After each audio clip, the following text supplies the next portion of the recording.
So guys અત્યારે વાગવામાં થયા છે તાન.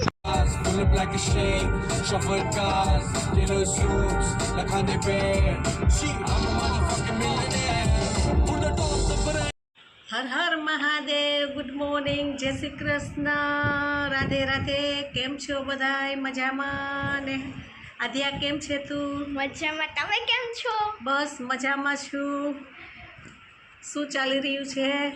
જો આપણે અત્યારે શું કરીએ છીએ, વ્લોગ ઉતારી છે. હા. હવે તમે કહો કે આપણે ક્યાં જવાના છીએ? આપણે જુનાગઢ જઈએ શોપિંગમાં, અને ઝીનોના મેડિકલ ઇન્જેક્શન વર્ષનો થઈ ગયો. ઝીનો ડોગ છે અમારો, એને લઈને જઈએ છીએ હોસ્પિટલે ચેકઅપ માટે જુનાગઢ. અને પછી આવી કેરીઓ ખાવા જવાના છે ફ્રેન્ડની વાડીએ, અને પીઝા પણ.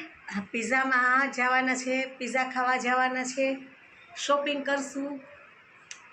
તો પછી અમે તમને મળીએ. તો ગાઈસ અમારી બેનના પણ તૈયાર જ છે જવા માટે. ચાલો હવે અમે જઈએ છીએ. ગાડીમાં બેસી ગયા છે.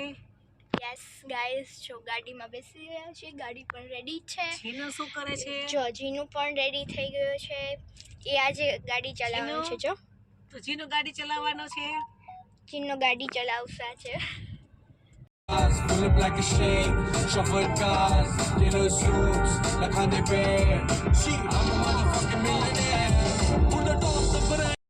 સો ગાઈઝ અત્યારે અમે પહોંચી ગયા છીએ અમારા દવાખાને, મીન્સ કે હોસ્પિટલ. હું તમને વિઝિટ કરું. જો ગાઈઝ આ છે ને સાઈડ લુક છે, જો આટલી મોટી છે જુનાગઢ.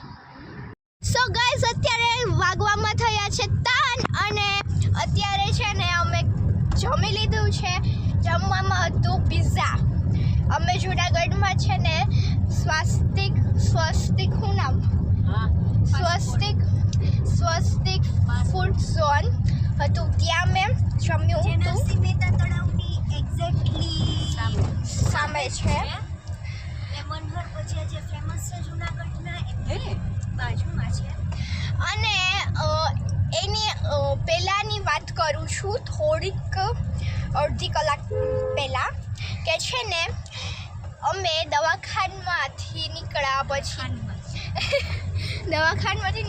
પછી અડધી કલાક પછી ભાનુ આંટી આવ્યા, બિકોઝ કે એની હેર ટ્રીટમેન્ટ કરાવવાની હતી.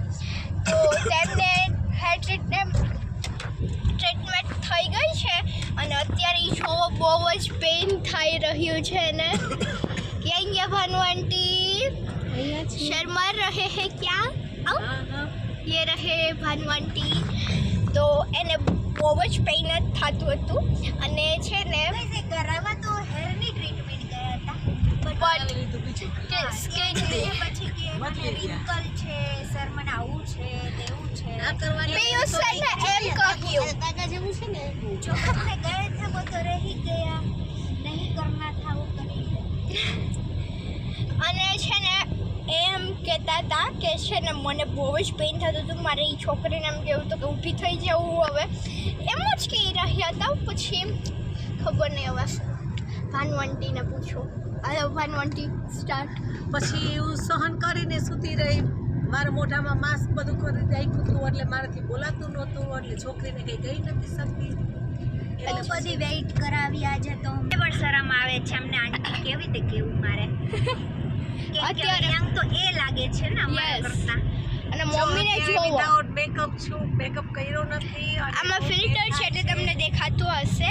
અને આ જો જીનુ બાબુનું પણ હતું, શું કહેવાય ને, આજે અમે લોકોએ જીનુને વેક્સિન 1 યરનો થયો ને, એટલા માટે વેક્સિન અપાવી.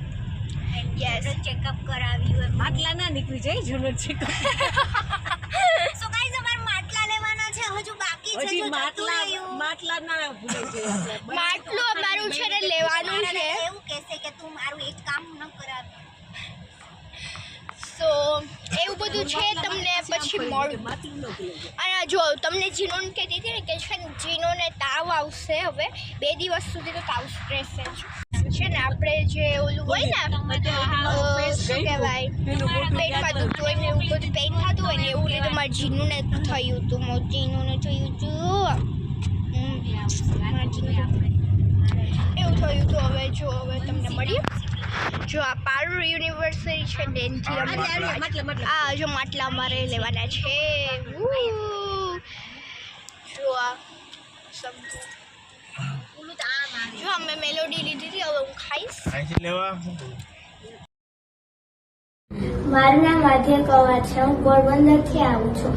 મને 3 મહિનાથી સ્કિનની પ્રોબ્લેમ હતી, તો મેં 3 મહિના સ્કિનની દવા કરી અને મેં સરે કીધું હતું તે રીતે મેં કેર કરી અને મને સારું રિઝલ્ટ મળ્યું છે. તો તમને સ્કિન રિલેટેડ, હેર રિલેટેડ કંઈ પણ હોય તો તમે અહીંયા આવી શકો છો. Thank you Piyush. So guys હું તમને એક વાત કહું કે છે ને મેં જે ભાનુ આંટીએ તમને દેખાડ્યું ને ત્યાં તમે જરૂરથી જરૂર વિઝિટ કરો. એસ્ટેકાયકલ જુનાગઢ ઝાંઝર રોડ ઉપર છે. હું આખું મેં મૂક્યો જ છે, તમે જોઈ લો. તો તમે જરૂરથી જરૂર વિઝિટ કરો. એની જે ટ્રીટમેન્ટ છે ને બહુ જ સારી છે ને મારી જે હતી સ્કિનની પ્રોબ્લેમ એ 3 વર્ષથી ચાલી રહી હતી. અત્યારે હું તમને મૂકીશ, તમે જોઈ લેજો. એ બહુ જ સારું રિઝલ્ટ મળ્યું છે મને. અને ભાનુ આંટીએ છે ને હેરની ટ્રીટમેન્ટ કરાવી છે અને સ્કિનની ટ્રીટમેન્ટ કરાવી છે. તો બહુ જ સારું મને પણ રિઝલ્ટ મળ્યું છે. જે એને કર્યું હતું સ્કિનનું ગ્રો મસ્ત, મીન્સ કે પેલું શું કહેવાય, ફેસ સારો દેખાય એવું મસ્ત લાગ્યું હતું જ્યારે ટ્રીટમેન્ટ કરીને આવ્યા હતા. તો એવું બધું હતું. સો તમે જરૂરથી જરૂર વિઝિટ કરો અને પછી મારા કોમેન્ટમાં જરૂરથી લખશો. તો thank you for this watching. જો તમને મારો વિડીયો સારો લાગ્યો હોય તો લાઈક, શેર, કમેન્ટ કરવાનું ભૂલતા નહીં.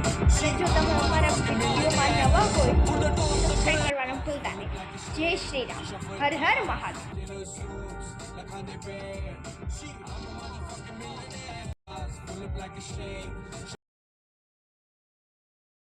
તો ગાઈઝ આજના વ્લોગમાં આટલું જ હતું.